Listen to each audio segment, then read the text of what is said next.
If you're a typical person working in the city, earning right around the median income, and, unfortunately, you can't work from home, that means waking up early, squeezing onto subways, rushing to catch buses, or just sitting in traffic on the highway, just to make it to work on time, day after day, over and over again. And at some point, you start to ask yourself, what is my life actually like right now? Is it easy? Is it happy? What kind of life do I really want? Maybe it looks something like this: affordable rent, a reasonable commute, enough free time after work to eat well, go on dates, meet up with friends, work out, or just do the things you enjoy. Or honestly, maybe just lying on the couch and doing absolutely nothing. On weekends, you head to the park, visit a museum, catch a game, see a show, or go shopping, catch a movie, or maybe just relax at a spa. Or maybe you just stay in, alone, with your partner, or having a few friends over for a chill night. So, does that sound like a pretty good life?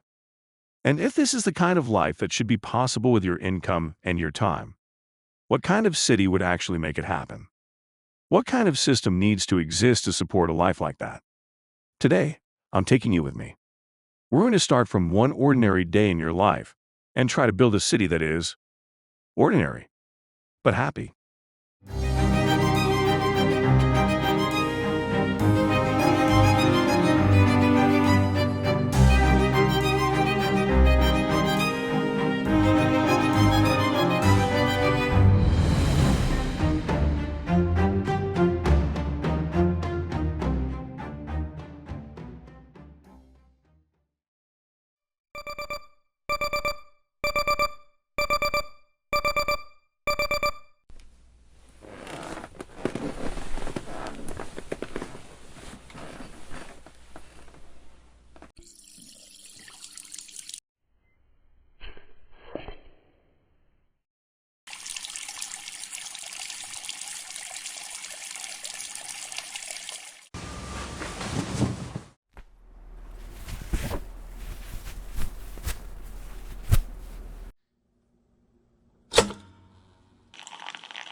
This is your monthly bill. Ideally, housing should take only 25 to 30% of your income. But according to USA Facts, in 2024, New York area, renters spent an average 33.5% of income on housing. A new housing index from RealtyHub has revealed that homeownership in NYC devours 70.7% of monthly income, 44.7% more than America's most affordable housing market. So, in reality, housing eats up 1/3 or more of what we earn, especially in the very cities people most want to live in. But what if, in an ideal world, you could bring that number down to 1/4? What kind of system would make that possible? Let's look at how different cities tackle this. Take Vienna. Amazingly, more than half of the city's residents live in subsidized, non-profit homes known as social housing. How do they pay for it? It's funded primarily by a 1% wage tax and other public revenue. Because of this subsidy, rents are kept far below market rates. The goal is to ensure residents pay no more than 20 to 25% of their income on rent. This is possible because they use a cost rent principle. This means the rent is strictly calculated to cover construction and maintenance costs. There is no profit margin added on top. Finally, the city controls the foundation of it all: the land. They manage the supply using land banks. This prevents speculation and keeps land prices stable. So here is the full picture of the Vienna model.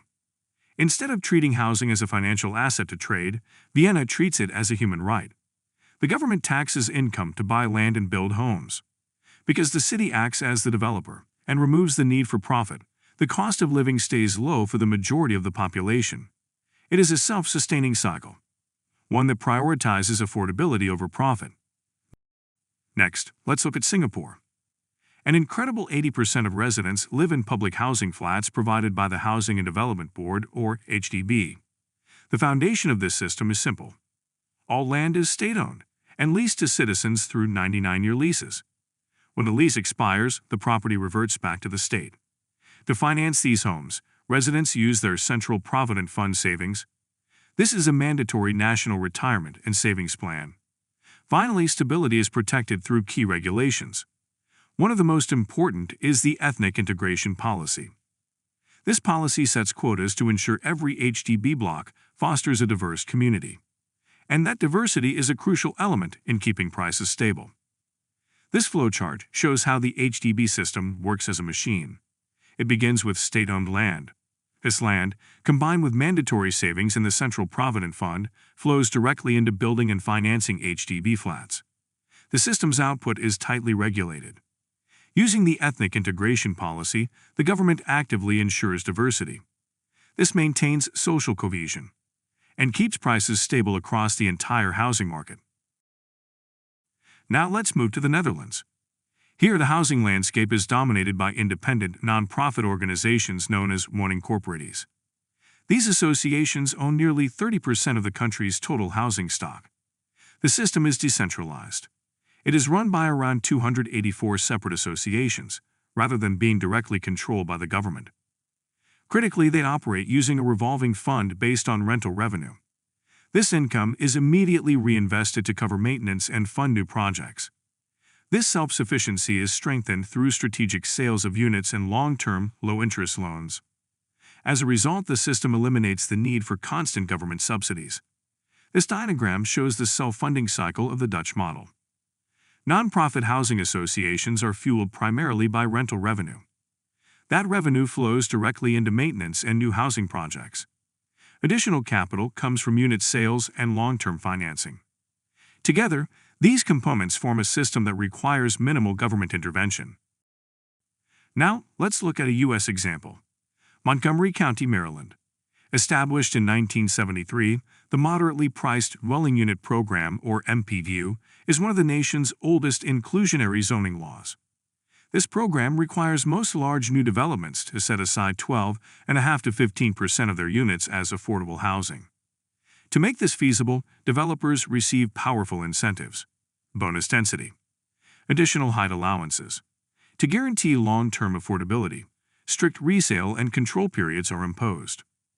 For ownership units, this period lasts 30 years. For rentals, it can extend up to 99 years. The MPDU system operates as a clear trade-off. All new development must contribute affordable housing. In exchange, developers receive valuable incentives. This loop is maintained through resale controls. This ensures that affordability is locked in for decades. So what do all these systems have in common? Let's step back. These cities do not rely on endless subsidies. They succeed through structure. First, land and housing are separated. Land stays public. Homes remain private. This locks in long-term stability. Second, nonprofits hold property for the long run. This nonprofit ownership, whether by government or civic organizations, acts as a stable landlord, and it follows the cost-rent principle. Third, governments and nonprofits control the pace of supply. They regulate it using long-term leases and planned releases. This prevents price spikes and protects inventory. In other words, they treat housing as civic infrastructure, not as a speculative commodity. Building on this logic, the ideal city establishes a sustainable residential land policy. We call it the three-tier housing land system. Tier 1 is public assurance land. This covers 10 to 15% of all housing land. It is reserved strictly for social needs: public rental housing, staff apartments, talent housing. Tier 2 is TLT land. This makes up about 50% of all housing land. This tier separates the house from the land. Residents buy the building, but the CLT owns the ground beneath it. The CLT also holds buyback rights. This prevents speculation and ensures long-term affordability. Tier 3 is market land. This covers the remaining 35 to 40%. This is the open market, but it operates under strict rules to curb financial excess. All revenue from this system flows back into the CLT fund, funding affordable housing and public infrastructure. Now, let's look at how the system balances itself without requiring new taxes. First, look at the middle, Tier 2, the CLT. This is the stabilizer. Because residents pay annual ground rent and modest resale fees, the CLT is financially self-sustaining. It covers its own operating costs. It requires zero tax funding. Next, look at the bottom. Tier 3, the economic engine. This is where free trade operates. But it is regulated by systems like the flipping tax and the vacancy tax. Finally, look at the top. Tier 1. Public housing normally places heavy pressure on taxpayers, but follow the arrow. Revenue from Tier 3 flows directly upward, funding Tier 1. This forms a cross-subsidy loop. Luxury pays for stability. The middle holds steady. The system finally begins to breathe on its own. To keep this system stable over time, we introduce internal regulators. 4 policies. First, mandatory mixed development. Every new site must include a fixed ratio of public housing, CLT, and market units.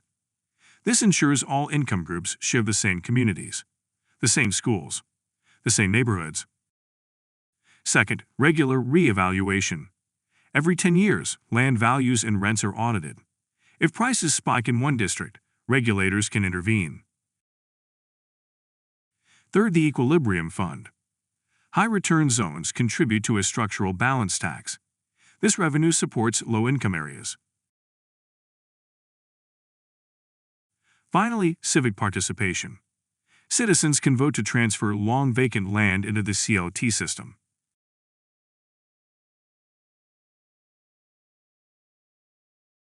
The entire structure rests on one essential foundation: transparency. This is achieved through the AI public trust platform.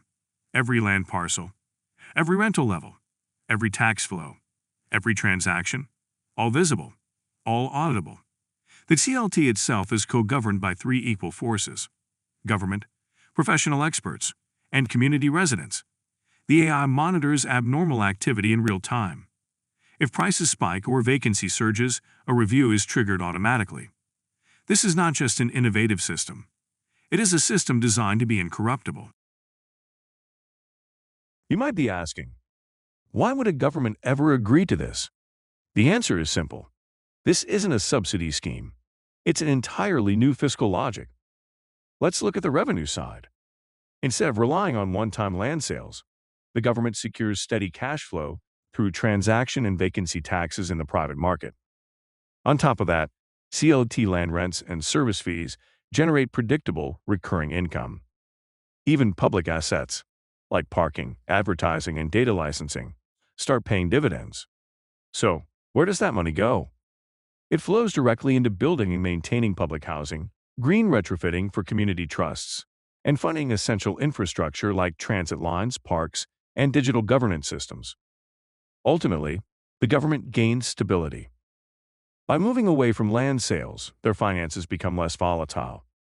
Lower housing costs mean citizens have more money to spend, which boosts the economy and the tax base. Plus, higher resident satisfaction lowers the cost of social management. It transforms the economy from a high-risk gamble into a steady market. The state secures long-term returns, and residents gain a higher quality of life. It's not a zero-sum game. It's a structural win-win. Now you're ready to leave home. It's a small CLT co-ownership unit, cozy and bright. Your land rent is less than 1/10 of your income. You're even collecting housing points to upgrade to a bigger place someday. If you rent only to 1/4 of what you earn, how would you use the extra time and money? Maybe you'd travel. Maybe you'd learn something new. Maybe you'd simply rest. The meaning of an ideal city isn't that everyone is equal, but that everyone can begin from a place of stability.